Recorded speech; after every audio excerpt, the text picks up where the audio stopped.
Hi folks, John here for another John Talks, where John talks about stuff.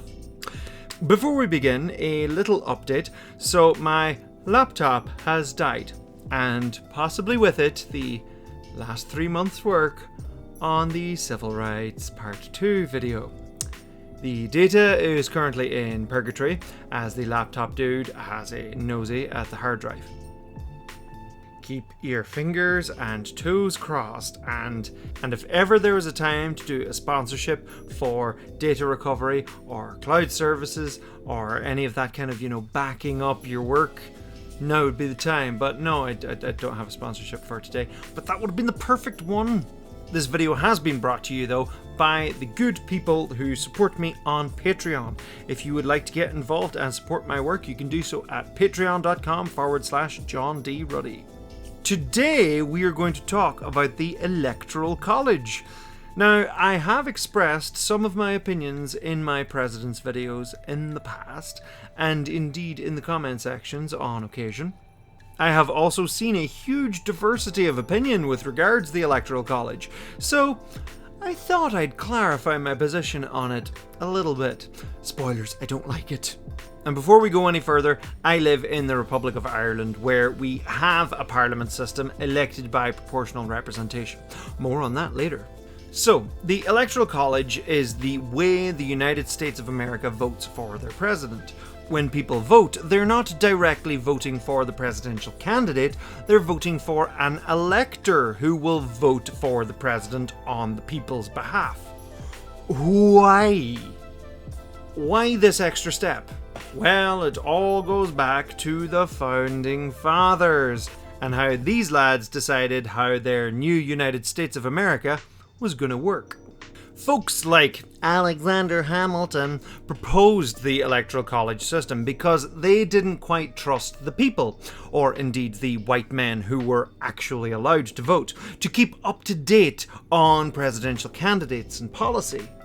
They were too busy farming, or owning people to run their farm. Electors of the Electoral College were selected as these local wise folks who did keep up to date with politics and the presidential race, and thus could be trusted to vote for the right man, because it wasn't going to be a woman for a long time. Women couldn't even vote yet. So local folks would be like, yep, I trust Abraham to choose the right candidate for the president. States were granted a certain number of electors based on their population, with a base number of 3 electors. So if you have a state with just about enough people for 4 electors, you could have a state with literally 2 people living in it, and they could have 3 electors. Of course, I'm sure there's a technicality regarding statehood and population, but you know what I mean. Smaller states get a larger bang for their buck, or indeed their vote. This system continued throughout the 19th and 20th century, and indeed the 21st century, with several close calls, some very controversial results, #Lincoln's not my president, and indeed the infamous incidences of popular vote results being different from the Electoral College, meaning the majority of the voters in the country want one candidate, but the numbers didn't add up in the Electoral College, so the person who came second becomes president. Yay, democracy! There's always going to be disappointed people in a democracy. That's just how it works. You're not always going to get your way all of the time. But there's something not right when the less popular candidate wins the election. I hear many of you saying, but John, it was set up so that the more populous states didn't dictate over the lesser populated areas. Otherwise today, the elections would be decided by New York and Los Angeles. On one hand, I can appreciate the resistance to this, particularly given the common political differences between rural communities and urban communities. And I don't mean the dog whistle urban equals black, although there are several reasons why there is often overlap there. We can chat about that in some other time. But yeah, rural areas versus city areas, and rural politics versus city politics. Rural. A rural juror. The rural juror. This is not to say that conservatives don't live in cities and liberals don't live in the country. I use that term very lightly. But these are the broad trends.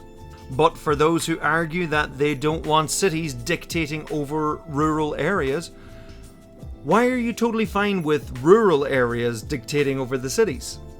Like, on one hand, you have a point of how unfair it would be if people in LA had stronger influence on the whole country, but as it stands, Wyoming and a ton of other sparsely populated states have a disproportionately stronger influence over the Electoral College. This is no offense to Wyoming. Wyoming's beautiful. Why are you for one but not the other? Like, why are you for rural areas dictating over cities but not cities dictating over rural areas? I mean, cards on the table, it's because you want conservative politics to remain relevant and powerful. You know, there are a lot more Democrat voters than there are Republican voters, but the Electoral College keeps the Republican Party much stronger than it probably should be compared to the numbers.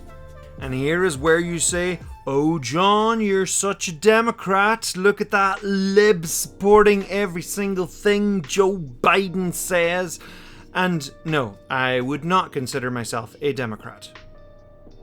If I lived in the United States, I would probably vote Democrat, but that's because you have a two-party system.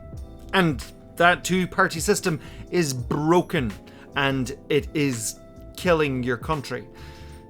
Maintaining power for the wealthy and perpetuating neoliberal ideals, pushing the machine of capitalism forward, and having the working class pick up the bill.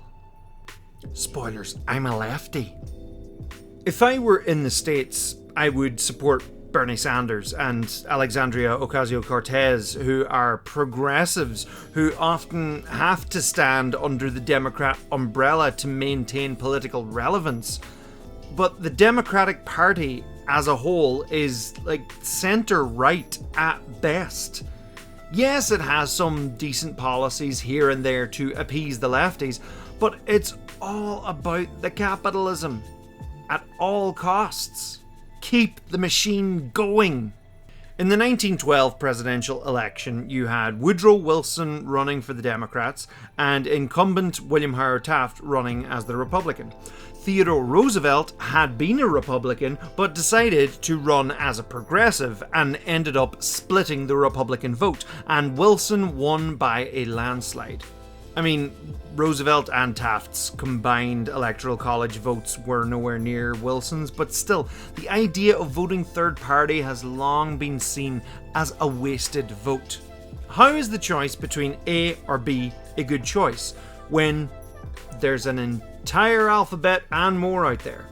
There's a false sense of Democrats being left-wing and Republicans being right-wing. Take your pick. But it's a choice, really, between centre-right and far-right, because the Overton window has shifted so far to the right. That, on top of a century and more's anti-socialism propaganda, has people pointing and screaming if someone even resembles a socialist. Bernie Sanders is compared to Joseph Stalin and Fidel Castro, and it's like, folks, there are several different brands of left-wing politics. They don't all have to be totalitarian regimes. But John, how can we fix this? I hear you say. Well, I genuinely think there's a very simple way of breaking the two-party system in America and making America's democracy a much more diverse place for choice. And I have heard people say, but America is a republic, not a democracy. It's not one or the other. Republics are, or at least should be in some form, democratic, in which the people, or at least the people who they allow to, can vote.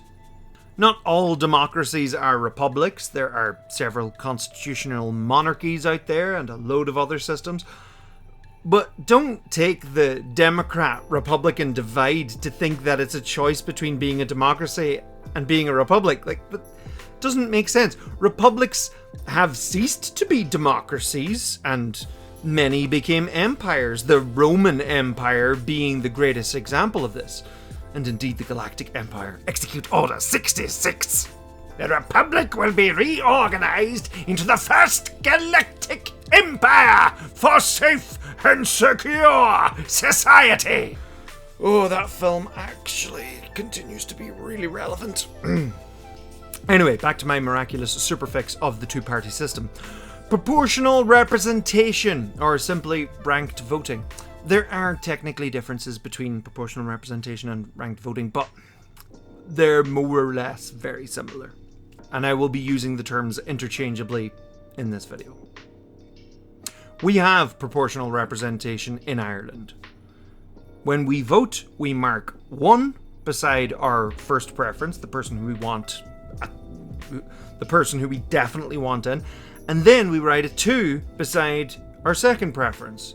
And then we write a 3 beside our third and fourth and so on and so on. If there are like 10 candidates, you can mark it from 1 all the way to 10. If there are 30 candidates, you can mark it from 1 to 30 if you really want to. I usually would mark, I think the furthest down was like I marked, I think there's maybe like 16 candidates and I marked 10. So, you know, the rest you just leave blank and they just don't get any votes. But that's the thing, there can be a whole load of candidates because voting third party isn't necessarily a waste of time. Voting proportional representation is essentially saying, okay, I want this person to get in, but just in case they don't get in, I want that person. And if neither of them get in, I want that person. You know, to give a very practical example in America, say if Bernie Sanders ran in 2020 as a progressive candidate under ranked voting, you could say, I want Bernie Sanders to win, but if he doesn't get in, I want Joe Biden, or I want Donald Trump, you know, whatever, you know. But, you know, you can have that second thing of, I want this person to get in first, but if they don't get in, then I want this person. Rather than just saying, I want this person and nobody else, like, because we all have our preferences. It allows for a lot more nuance. It's no longer just left and right. There's probably a lot of anti-establishment folks who were voting for Trump who well could have been brought in by a full-on progressive anti-establishment, anti-Wall Street Sanders campaign that wasn't nerfed to fit the Democrat agenda. America is a massive country with a massive diversity of opinion and politics. How can you think that two parties can cover that diversity of opinion? It doesn't. The problem is, this system works for the Democrats and the Republicans, particularly the Republicans. Why would they want to allow another party into the mix? Another couple of parties into the mix, as it would only result in diluting power for themselves. And power is what they want. Control is what they want. The ability to capitalize on their position of power is what they want. Or at least what a lot of them do. There's some good ones in there. But like, look at the disdain Nancy Pelosi has for the likes of AOC, because AOC is trying to steer the Democrats in a more progressive direction. Like, there should be a progressive party. Like, there would totally end up being a far-right party too. It works both ways. And it would allow the rigidity of the two parties to no longer be an issue.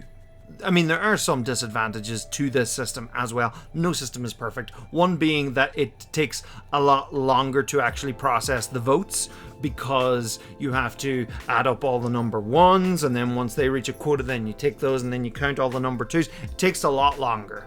Like in Ireland, like it'll take sometimes like a week to work out who it is. And we're only a tiny country, so that's totally fair. Although, I mean, you know, we don't have digital voting. We tried to bring it in like 15 years ago and then bailed on it, so it would probably be quicker with computers.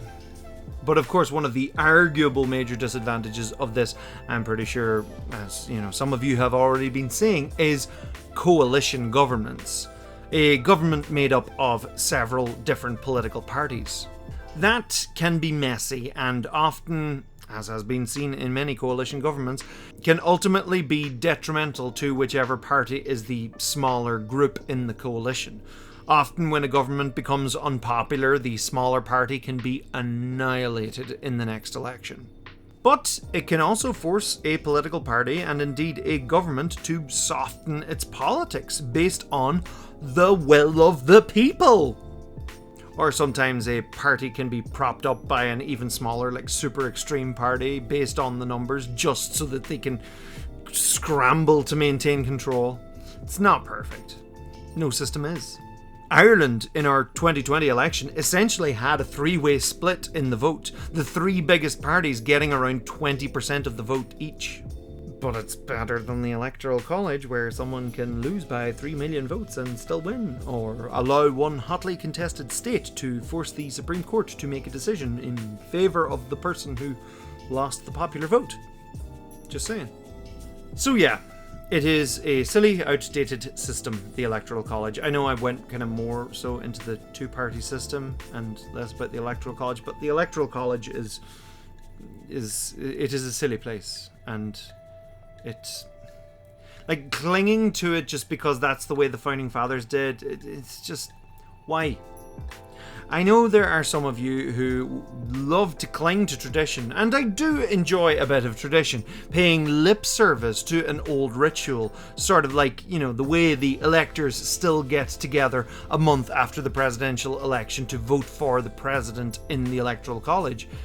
Except that if they really wanted to, they could vote for whoever they wanted to.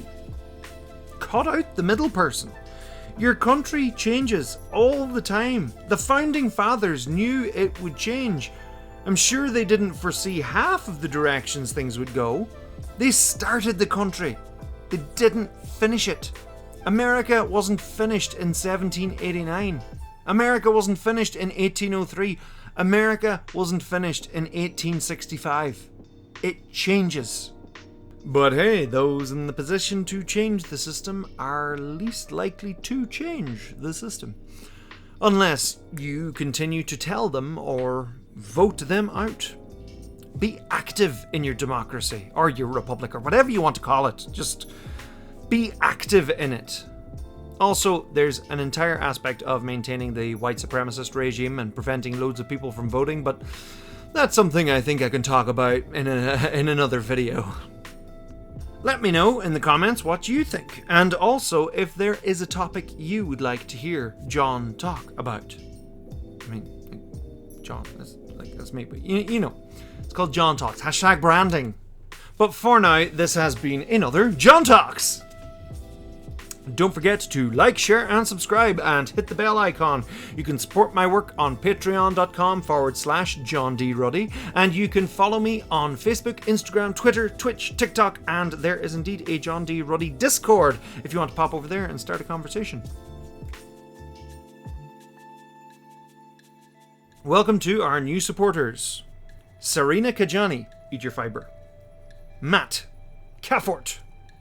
Thanks to all my patrons. Alexander, Arthur Revan, Chair DJ, Colton Sayre, David Stranad, Emer Gibson, Senan, age 10, Gretchen Sand, Helena RB, Jamie, Jefferson Yates, Joshua Benjamin Heisler, Judy Friesen, Catherine Gilks, Kythias, Lapre Shea Queen Vara, M, Marcus Booker, Mike Wise, Monday Rico, Mr. Magnificent, Mr. Research, Classy Black Men, Mr. Easy Play 2, Mycroft, Myth Nguyen, Oli Course, Patrick McGrath, Rocket Wrench, Ryan Elano, SB, Suarez, Stephanie Lenz, Tanmay, Thomas Woods, Travis Dunn.